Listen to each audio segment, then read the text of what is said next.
आज सूप खाण्याची दोघांची पण खूप इच्छा होती, पण मला बनवायचा त्रास येत होता. तर म्हटलं ध्रुवीच्या पप्पाला, चला तुमच्या हातचं सूप बनवा आज.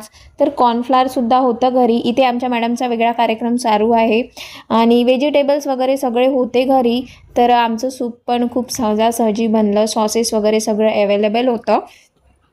तर कधी-कधी जेवणाव्यतिरिक्त चटपटीस काही खाण्याची इच्छा होते आणि जर आपल्या घरी ते सामान तयार असलं तर मग तर एकदम मजाच होऊन जाते.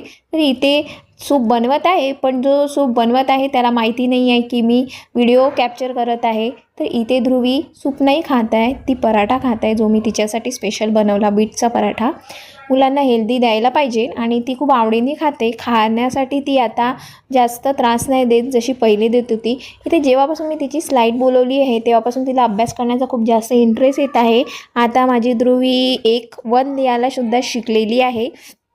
आता थोडं करून मी तिला सगळे नंबर्स, अल्फाबेट्स वगैरे शिकवायला सुरुवात करत आहे, कारण की ती आता 2-2.5 वर्षाची होऊन राहिली.